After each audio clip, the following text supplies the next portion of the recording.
Hello guys, welcome in the Indian polity classes with Ruchika tutorials.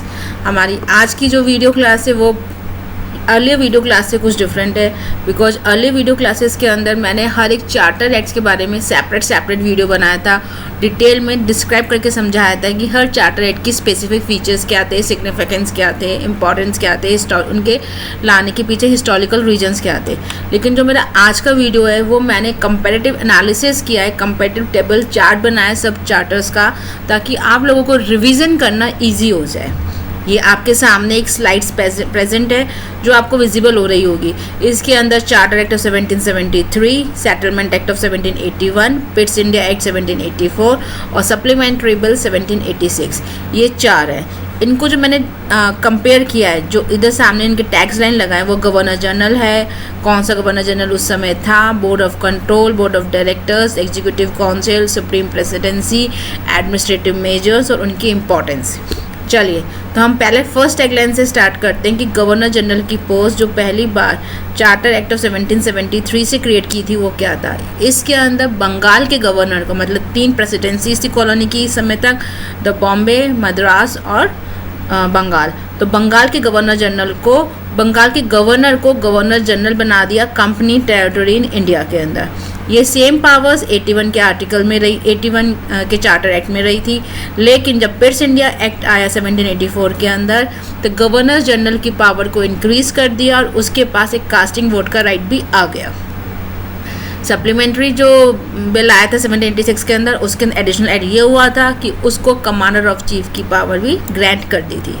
Governor general जो 73 और 81 के acts के समय थे, दोनों ही समय वॉरेन हेस्टिंग थे, और वॉरेन हेस्टिंग पहले गवर्नर जनरल बने कंपनी रूल के, तो ये इंपॉर्टेंट है एग्जाम पॉइंट ऑफ व्यू से। फिर आता है पिट्स इंडिया बिल के समय लॉर्ड कॉर्नवालिस थे, और ये पहली बार ऐसे इफेक्टिव गवर्नर जनरल थे जिनके लिए कास्टिंग वोट की जो एक पावर मिली थी वो इनकी ही वजह से मिली थी, बिकॉज इनकी पर्सनालिटी बहुत इन्फ्लुएंशियल थी। और 86 की सप्लीमेंट्री बिल तक भी यही कॉर्नवालिस ही गवर्नर जनरल थे इंडियन टेरिटरी के। बोर्ड ऑफ कंट्रोल पहली बार पिट्स इंडिया एक्ट के अंदर फ्रेम हुई थी to regulate the company activities, to put a check over the board of directors. Board of control a representative organ of the Britain parliament which put indirectly check on the company in India. यही इसकी power same रहती है 1786 के bill के अंदर भी। Board of director पहली बार 24 members की बॉडी बनती है चार्टर एक्ट 1773 के अंदर, और 81 के अंदर भी क्या होती है, इसकी पावर सेम होती है। लेकिन जब पिट्स इंडिया बिल आता है तो इसके ऊपर आ जाता है बोर्ड ऑफ कंट्रोल, और ये बोर्ड ऑफ कंट्रोल के डायरेक्शंस के अंदर, रेगुलेशंस के अंदर कंट्रोल में वर्क करती है। 81 में भी सेम ही इसकी पोजीशन रहती है। एग्जीक्यूटिव काउंसिल जो गवर्नर जनरल की थी, इसके अंदर 1773 के अंदर इसमें 4 मेंबर्स थे, 81 में भी 4 मेंबर्स थे, लेकिन पिट्स इंडिया बिल के अंदर ये मेंबर्स 3 कर दिए to increase the influence of governor general, और यही 76 के चार्टर एक्ट में भी इसी को ही कंटिन्यू रखते हैं। अब सुप्रीम प्रेसिडेंसी कौन थी, चारों ही चार्टर एक्ट्स के अंदर बंगाल की प्रेसिडेंसी को सुप्रीम मानते हुए बंगाल के गवर्नर को ही गवर्नर जनरल का ओहदा दे दिया गया, उसको एक तरह से सुप्रीम माना गया। फिर एडमिनिस्ट्रेटिव अफेयर्स क्या थे, यहाँ पर क्या था, बोर्ड ऑफ कंट्रोल कंपनी को कंट्रोल कर रहा था, 76 के अंदर भी यही रहा। लेकिन अब बन गया था बोर्ड ऑफ डायरेक्टर्स, यहाँ आ गए थे बोर्ड ऑफ डायरेक्टर्स जो सारे एडमिनिस्ट्रेटिव अफेयर कंपनी के मैनेज कर रहे थे। इम्पॉर्टेंस क्या थी इन सब चार्टर एक्ट्स की, तो रेगुलेटिंग एक्ट की इम्पॉर्टेंस ये थी कि ये कॉन्स्टिट्यूशनल डेवलपमेंट का लैंडमार्क था, और सुप्रीम कोर्ट की एस्टेब्लिशमेंट रेगुलेटिंग एक्ट के अगले साल 1774 में हो जाती है। ये इसका इम्पॉर्टेंस था। अगर हम इम्पॉर्टेंस पॉइंट ऑफ व्यू से लर्न करें तो 1781 के आर्टिकल में क्या हुआ था कि सुप्रीम कोर्ट का जुरिडिक्शन तय कर दिया था, बिकॉज इससे पहले गवर्नर जनरल और सुप्रीम कोर्ट में पावर्स को लेकर बहुत टसल था, तो ज़रूरी था कि इनका जुरिडिक्शन तय कर दिया जाए। जब पिट्स इंडिया एक्ट आया तो उसमें क्या बात करते, पहले अब बात यहाँ करते हैं डुअल कंट्रोल की। डुअल कंट्रोल मतलब दोहरा नियंत्रण। एक हो गया बोर्ड ऑफ कंट्रोल का, एक हो गया बोर्ड ऑफ डायरेक्टर्स का। बोर्ड ऑफ डायरेक्टर्स कौन हो गई, जो कंपनी की रिप्रेजेंटेटिव यूनिट थी 24 मेंबर्स की, जो सीधे कंपनी से रिलेटेड करती थी, कंपनी के अफेयर्स को डील करती थी। और बोर्ड ऑफ कंट्रोल हो गया जो पार्लियामेंट, ब्रिटिश पार्लियामेंट की ऑर्गन थी, जो कंपनी को मॉनिटर करती थी और सारी जो कंपनी की एक्टिविटीज़ थी सब ब्रिटिश पार्लियामेंट को फॉरवर्ड करती थी। तो डुअल कंट्रोल की बात होती है पिट्स इंडिया एक्ट के अंदर। अब 86 के आर्टिकल में क्या एक एडेड एडवांटेज ये हो गया था कि गवर्नर जनरल अपने काउंसिल के डिसीजन को ओवरराइड कर सकता है, मतलब उसके बियॉन्ड जाकर अपने ओन डिसीजंस को इम्प्लीमेंट कर सकता है ताकि गवर्नर जनरल की पोजीशन और स्ट्रांग हो जाए। ये तो रहे हमारी बात 4 एक्ट्स की, मतलब 1774 से लेके 1786 से। चले so hello guys, now this is the comparative table chart of the Charter Act from 1793 to 1853। ये चार्टर एक्ट्स का चारों ही चार्टर एक्ट का कंपैरेटिव चार्ट है और इधर वो टैगलाइंस है जिनके बेसिस के ऊपर इन चार्टर एक्ट को मैंने डिफ्रेंशिएट करने की कोशिश की है ताकि आप लोगों की लर्निंग ईजी हो जाए। तो पहला टैगलाइन है कंपनी के कमर्शियल प्रिविलेजेस जो हर बार 20 ईयर्स के लिए बढ़ाए गए टिल 1853। 1853 में जब वापस से चार्टर एक्ट रिन्यू हुआ तो इस समय कोई भी टाइम पीरियड डिक्लेयर नहीं किया गया। गवर्नर जनरल इसकी पावर सेम थी। 1813 के अंदर भी इसको राइट था कि वो एग्जीक्यूटिव काउंसिल्स को ओवरराइड कर सके और एक पावर ये मिली कि वो अपने लिए वाइस प्रेसिडेंट भी, मतलब काउंसिल के लिए वाइस प्रेसिडेंट अपॉइंट कर सकता है। इन केस गवर्नर जनरल किसी काम में बिजी हैं, आउट ऑफ कंट्री या आउट ऑफ टाउन है, आउट ऑफ डेट प्रेसिडेंसी है, तो एक वाइस प्रेसिडेंट होगा जो उनकी एब्सेंस के अंदर उनके बिहाफ पे वर्क करेगा। ये पहली बार 1813 के चार्टर में हुआ। 1833 के अंदर इसी गवर्नर जनरल को गवर्नर जनरल ऑफ इंडिया का टैगलाइन मिल गया और लॉर्ड विलियम बेंटिक ऐसे पहले गवर्नर जनरल बने जिनको गवर्नर जनरल ऑफ इंडिया बोलते हैं। The same continue in the 1853। इन चारों ही चार्टर के समय जो गवर्नर जनरल थे, पहले 1793 में लॉर्ड कॉर्नवालिस, 1830 में लॉर्ड हेस्टिंग, 1833 में विलियम बेंटिक और 1853 के अंदर लॉर्ड डलहौजी। अब जो गवर्नर जनरल की एग्जीक्यूटिव काउंसिल थी उसमें कमांडर एंड चीफ मेंबर नहीं थे, तो ये 3 मेंबर्स काउंसिल चल रही थी, लेकिन 1833 के अंदर ये 4 मेंबर काउंसिल हो गई और 4th मेंबर को बहुत लिमिटेड पावर मिली और इसको एक तरह से इंडियन काउंसिल का नाम मिल गया। यही इंडियन काउंसिल 1853 के आर्टिकल के अंदर इसका साइज़ बहुत एक्सपेंड करके इसको 12 मेंबर्स की बॉडी कर दिया, जिसमें एक तो गवर्नर जनरल हो गए, कमांडर ऑफ चीफ हो गए, 4 मेंबर्स तो थे ही, उसके अलावा सुप्रीम कोर्ट के प्रेसिडेंट, कलकत्ता कोर्ट के प्रेसिडेंट, सुप्रीम कोर्ट के चीफ जस्टिस, कलकत्ता कोर्ट के चीफ जस्टिस और जो 4 प्रेसिडेंसीज थी उनके एक एक मेंबर, ऐसे करके इसको पूरे 12 मेंबर की बॉडी कर दिया।